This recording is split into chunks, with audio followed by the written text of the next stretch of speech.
আসসালামু আলাইকুম। মুরগির মাংস রান্না অনেক কমন একটি রান্না, তবে সবার রান্না পারফেক্ট হয় না। সঠিকভাবে ব্রয়লার মুরগির মাংস রান্না করতে না জানলে রান্নার পরও মাংসে আষ্টে গন্ধ থেকে যায়। সেজন্য অনেকেই ব্রয়লার মুরগির মাংস খেতে চায় না। তাই আমি আপনাদের খুবই সহজেই পারফেক্ট স্বাদের মুরগির মাংস রান্না করে দেখাবো। রান্নার প্রতিটি স্টেপে থাকবে অনেকগুলো টিপস। নতুন এবং পুরাতন যে কেউ এই রেসিপি ফলো করে একদম ভালো ও সেরা স্বাদের মুরগির মাংস রান্না করতে পারবে। আমি 1.5 কেজি মুরগির মাংস রেগুলার সাইজে কেটে ধুয়ে নিয়েছি।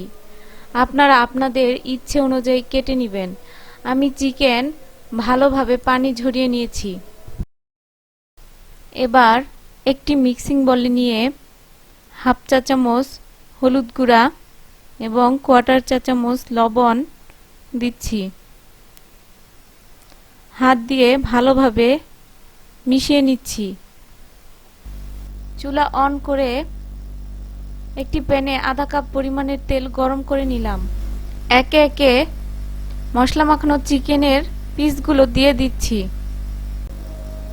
একসাথে সব চিকেনের পিস গাদাগাদি করে না ভেজে দুবারে হালকা ভেজে নিন। বেশি ভাজবেন না, বেশি ভাজলে চিকেনের ভিতরে মশলা ঢুকবে না। আমি এই তেলেই পুরো রান্নাটা শেষ করব।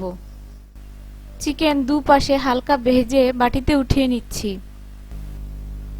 6টি ছোট সাইজের আলু ছিলে টুকরো করে ধুয়ে নিয়েছি। অল্প লবণ দিয়ে এবার আলুটা নেড়েচেড়ে ভেজে তুলে নিচ্ছি। মাংস রান্নায় আলু বেশি দিলে রান্নার স্বাদ হয় না, তাই যতটা সম্ভব আলু কম দেওয়ার চেষ্টা করুন। আলুটা ভেজে নিয়ে এবার এই তেলেই 4-5টা এলাচ, দারচিনি, 4-5টা লং, তেজপাতা দিয়ে অল্প নেড়ে নিচ্ছি। খেয়াল করেছেন হয়তো আমি এলাচের উপরের দিকটা খুলে নিয়েছি যেন ফ্লেভার পুরোটা বের হয়। 1.5 কাপ পরিমাণে পেঁয়াজ কুচি দিলাম। আপনাদের ইচ্ছা অনুযায়ী কমও দিতে পারবেন। অল্প নেড়েচেড়ে নিয়ে এবার ঢেকে দিয়ে চুলার তাপ লোতে রেখে 2 মিনিট পেঁয়াজ শুকনো মশলা ভেজে নিচ্ছি। 2 মিনিট পর ঢাকনা খুলে দেখুন। এভাবে পেঁয়াজ মশলা ঢেকে রেখে দেখবেন পেঁয়াজ কত সুন্দর মিলিয়ে যাবে। পেঁয়াজ মশলার সুন্দর ফ্লেভার বের হবে। এখন 1 চামচ হলুদ গুঁড়ো, 1 চামচ লাল মরিচের গুঁড়ো, আধা চামচ জিরে গুঁড়ো, আধা চামচ ধনিয়ার গুঁড়ো দিলাম। বেটে নেওয়া রসুন 1 টেবিল চামচ বেটে নেওয়া আদা, অনেক রকমের গরম মশলা একসাথে বেটে নিয়েছি, আধা টেবিল চামচ দিলাম। এবার নেড়েচেড়ে হালকা ভেজে নিচ্ছি। আমি এখানে গরম মশলার গুঁড়ো দেইনি, কারণ বাটা মশলায় অনেক বেশি স্বাদ হবে। এখন অল্প পানি দিয়ে ঢেকে মশলা কষিয়ে নিব 2 মিনিট।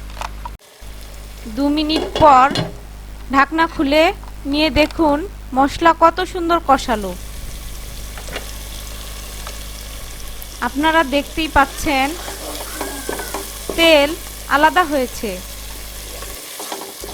এবার আগে থেকে হালকা ভেজে নেওয়া আলু চিকেনের পিস দেব।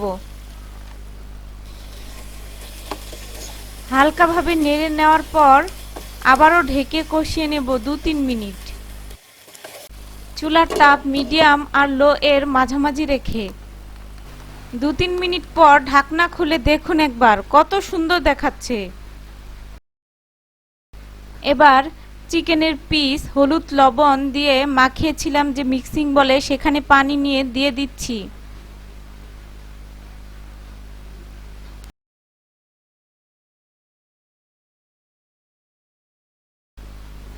পানি চিকেন বরাবর একটু উপরে থাকবে। এবার 1 চা চামচ লবণ দিলাম। আবারও নেড়ে নিচ্ছি। এবার চুলা হাই করে ঢেকে দিন। কিছুক্ষণ পর ঢাকনা খুলে দেখুন ফুটতে শুরু করেছে।